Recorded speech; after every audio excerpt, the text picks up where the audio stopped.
Jason, what should I consider before I launch my business? I'm glad you asked.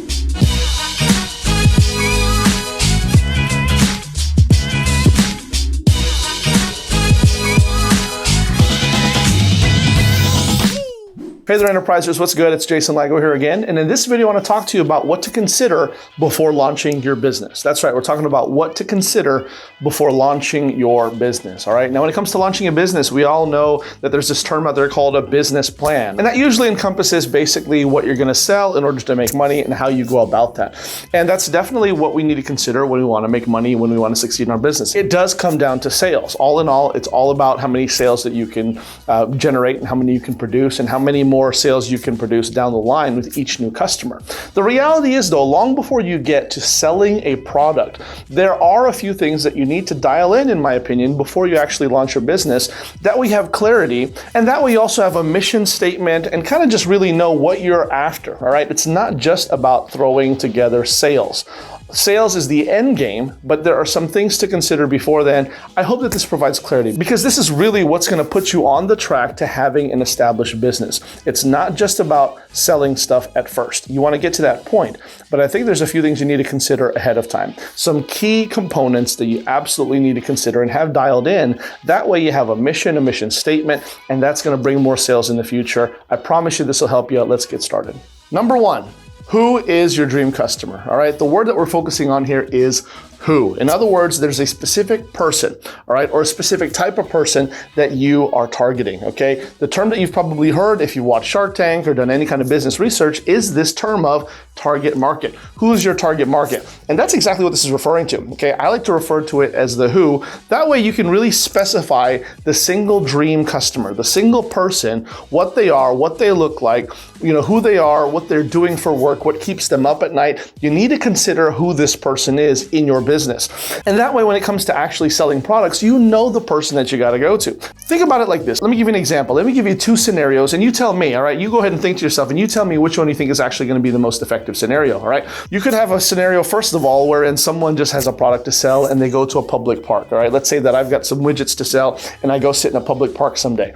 I could go ahead and set up a stand and I could simply say, all right, I'm open for business. I have this thing to sell and I can try my best to proclaim my voice. I can try my best to put some flashy things up, and hopefully in that park, who's ever walking around will see me, will like the product, will be drawn to me, will like the product enough to buy it, okay? That's scenario number one. And would you believe it that is actually the approach that most people take? They have a product and they just try to sell it to whomever and wherever they can. Now, the reality is that's not the most effective thing to do. That's not the most effective way to go about it if you really want to start a business. What you should do instead is determine a single person, a single type of person, right? And farm to that market, okay? So in other words, rather than the first scenario where I have one product and I go out there and try to sell that one product to everyone, what if I went to a job site, right? What if I went to a job site, let's call it a construction site, and I see that there are a ton of hungry workers, right? And now what I do is I go there during lunchtime. I go there lunchtime with a food truck. I have a truck that I fill up with food. Let's call it hot dogs, hamburgers, doesn't matter. But now what I have done is in 1 hour, would you believe that I will make a whole lot more sales than the first scenario where I just have a nameless widget and go there and trying to sell something, versus a specific job site, right? In this particular example, we're talking about a construction site. There's one type of person there. They're construction workers. And if I go there at noontime, they're all hungry. Some of them might have lunch, some of them won't, but all of them will be hungry. And if I go there at noontime, at lunchtime to sell a bunch of food, what do you think is going to happen, right? I'm going to do better than the first scenario, okay? This is the basis of what we're talking about here. So first and foremost, determine your who. Who is your dream customer? Number two, what?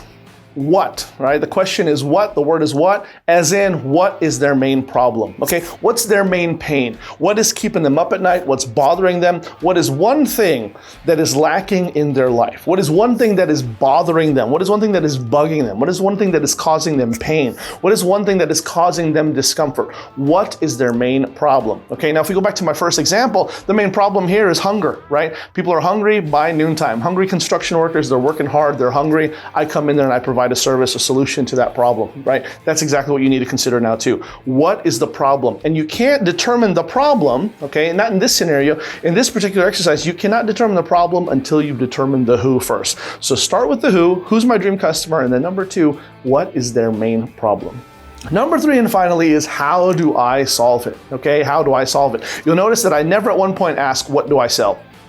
I'm asking, how do I solve it? Not just a product, not just something to sell, not just an item to sell, but rather, how do I solve it? What is the solution that I've come up with and that I can provide for them, okay? Once I have determined a problem and I can propose a solution, I can promise you I will get paid and I will get handsomely, and you will too. So start with your who, and then figure out what's their biggest problem. Now come up with a way to solve it. Now again, listen carefully. I did not say come up with a product to sell. I said, how do you solve it? Maybe the solution is not a product. Maybe it's a product line.